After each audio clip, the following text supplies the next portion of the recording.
आज इस वीडियो में मैं आपको टॉप 5 म्यूचुअल फंड्स के बारे में बताऊंगा जिसमें आप अपना SIP that is systematic investment plan start कर सकते हैं। मैंने 5 categories that is large cap, large and mid cap, multi cap, mid cap and small cap से टॉप 2 फंड्स को सेलेक्ट किया है और फिर मैंने इन टॉप फंड्स के कुछ पैरामीटर्स को चेक किया है like AUM that is asset under management, performance across 4 horizons that is 1 year, 3 year, 5 year and 10 years, risk parameters like standard deviation and beta, risk return parameters like Sharpe ratio and alpha, expense ratio and fund manager details.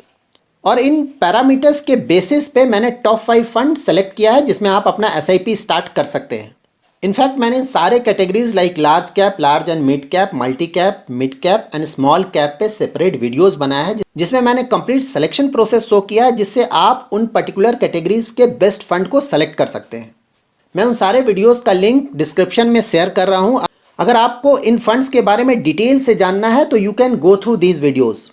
SIP आप 500,000 rupees से लेके few lakh rupees का भी कर सकते हैं और SIP का मिनिमम होराइजन होता है 6 मंथ्स से लेके आप 5 ईयर्स 10 ईयर्स का भी SIP कर सकते हैं।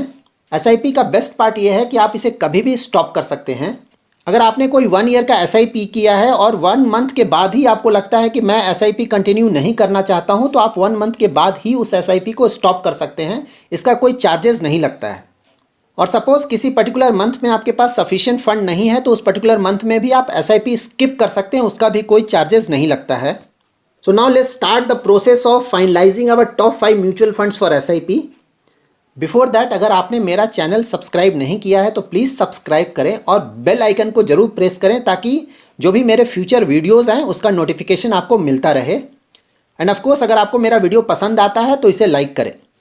वीडियो को आप कंप्लीट जरूर देखें ताकि आपको ये पता चल सके कि कोई पर्टिकुलर फंड आपके लिए सुटेबल है कि नहीं।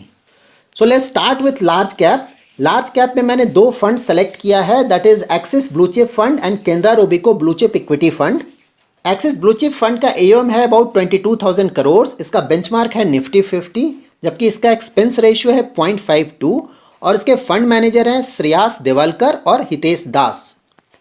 Canara Robeco blue chip equity fund का AUM है अबाउट 1400 करोड़। इसका बेंचमार्क है S&P BSE 100 जबकि इसका एक्सपेंस रेशियो है 0.82 और इसके फंड मैनेजर हैं Shri Datta and Sanjay. Now let's look at their returns with respect to their benchmark across 4 horizons that is 1 year, 3 year, 5 year and 10 years.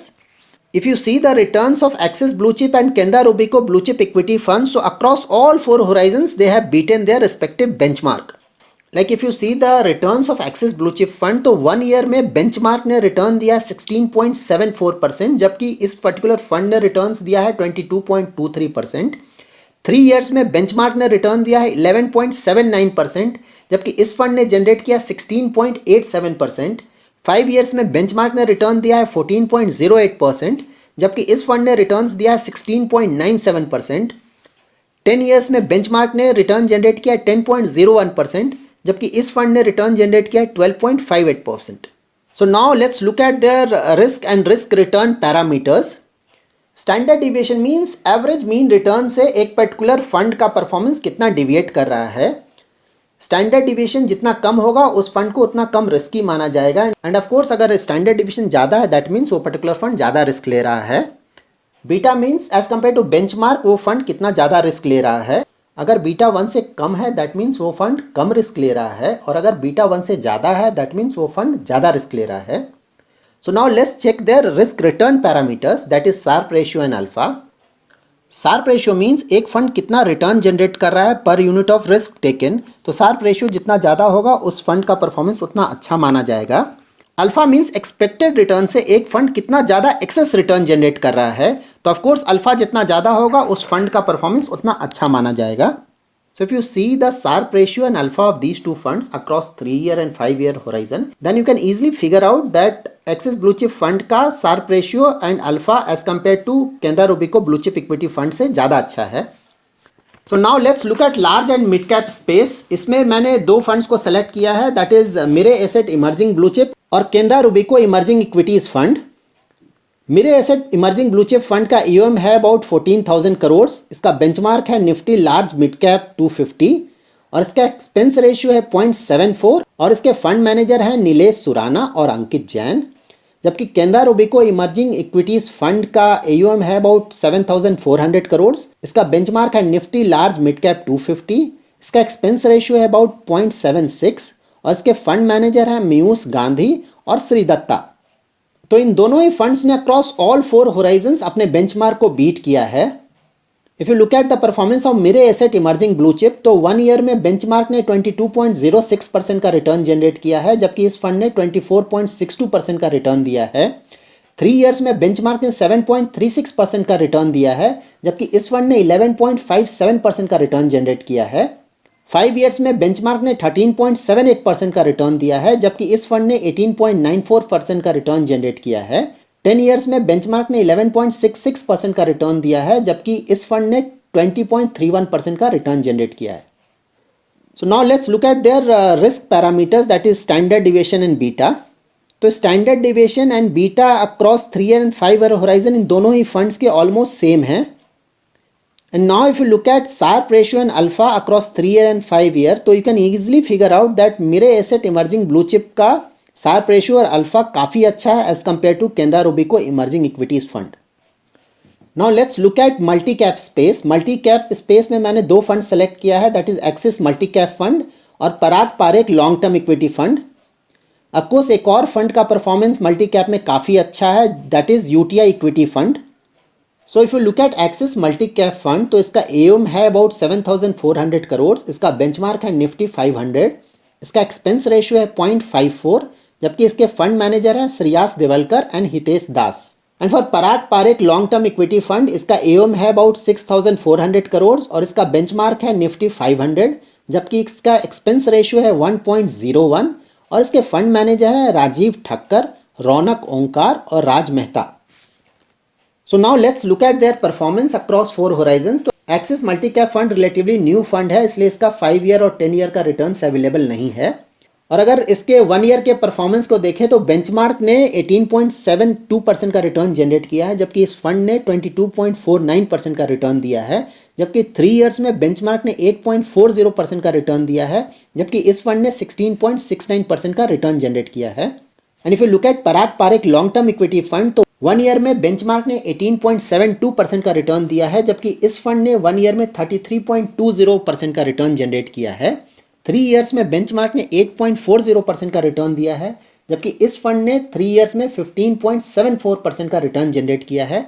और 5 ईयर्स में बेंचमार्क ने 13.36% का रिटर्न दिया है, जबकि इस फंड ने 16.18% का रिटर्न जनरेट किया है। सो अक्रॉस ऑल होराइजन्स इन दोनों फंड्स ने अपने बेंचमार्क को बीट किया है। So now let's look at their risk parameters. So of course Axis Multi Cap Fund का 5 ईयर डेटा अवेलेबल नहीं है, बट अगर आप 3 ईयर होराइजन में देखते हैं तो risk parameters that is standard deviation और बीटा में कोई खास डिफरेंस नहीं है इन दो फंड्स में। And if you look at Sharpe ratio and alpha of Axis Multi Cap Fund in 3 year horizon, then it's relatively better than Parag Parekh long term equity fund. तो now let's look at mid cap space. तो यहाँ पे मैंने 2 fund select किया है, that is Axis mid cap and PGIM India mid cap opportunities fund.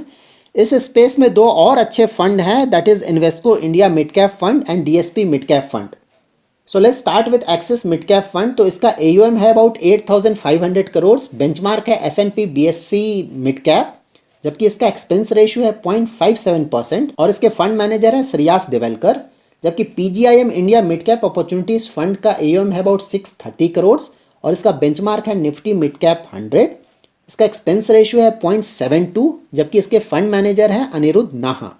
And if you look at the performance of these 2 funds across 4 Horizons, तो 10 years में इनका returns available नहीं है, क्योंकि ये दोनों ही रिलेटिवली न्यू फंड हैं। So you can easily see that across all 3 horizons इन दोनों फंड्स ने अपने बेंचमार्क को काफ़ी अच्छे मार्जिन से बीट किया है।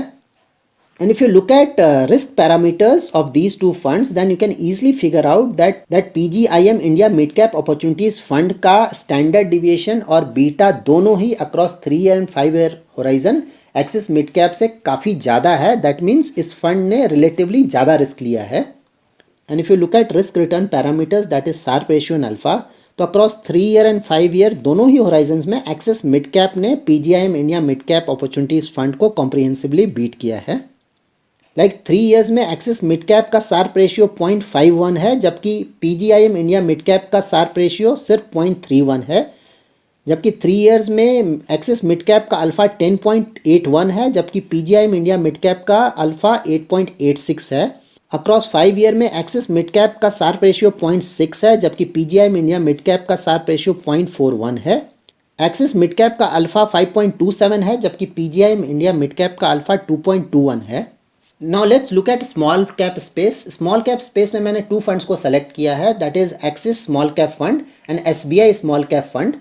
So now let's start with axis small cap fund. इसका एयूएम है अबाउट 3600 करोड़, जबकि इसका बेंचमार्क है निफ्टी स्मॉल कैप 100। इसका एक्सपेंस रेशियो है 0.22। इसके फंड मैनेजर हैं अनुपम तिवारी। जबकि एसबीआई स्मॉल कैप फंड का एयूएम है अबाउट 6700 करोड़। इसका बेंचमार्क है एसएनपी बीएससी स्मॉल कैप, जबकि इसका एक्सपेंस रेशियो है 0.90, जो कि एक्सिस स्मॉल कैप से काफ़ी ज़्यादा है। और इसके फंड मैनेजर हैं R Srinivasan. Now let's look at their performance. तो Axis small cap fund relatively new fund है, इसलिए इसका 10 ईयर का रिटर्न्स अवेलेबल नहीं है। If you look at all horizons, then both of these funds have comprehensively beaten their respective benchmark. So now let's look at their risk parameters. तो 3 year and 5 year horizon में you can see that SBI small cap fund का standard deviation और beta ज़्यादा है as compare to Axis small cap fund. That means ये fund Axis small cap fund से थोड़ा ज़्यादा रिस्क ले रहा है। देन 3 ईयर होराइजन में एक्सिस स्मॉल कैप फंड का शार्प रेशियो और alpha SBI small cap fund से अच्छा है, जबकि 5 ईयर होराइजन में एसबीआई स्मॉल कैप का शार्प रेशियो और alpha Axis small cap fund से ज़्यादा है। सो नाउ हमने ऑल 5 कैटेगरीज के टॉप 2 फंड्स को स्टडी किया है and basis that we have top 10 list with us. Large cap में हमने सेलेक्ट किया Axis blue chip fund and Canara Robeco blue chip equity fund. Large and mid cap space में हमने select किया है Mirae Asset emerging blue chip fund को और Canara Robeco emerging equities fund को। मल्टी कैप में हमने सेलेक्ट किया एक्सिस मल्टी कैप फंड और Parag Parekh long term equity fund. जबकि मिड कैप में हमने सेलेक्ट किया है एक्सिस मिड कैप फंड और PGIM India mid cap opportunities fund. और स्मॉल कैप में हमने सेलेक्ट किया है एक्सिस स्मॉल कैप फंड और SBI small cap fund. So all these 10 funds are very good funds. You can start investment in any of these funds.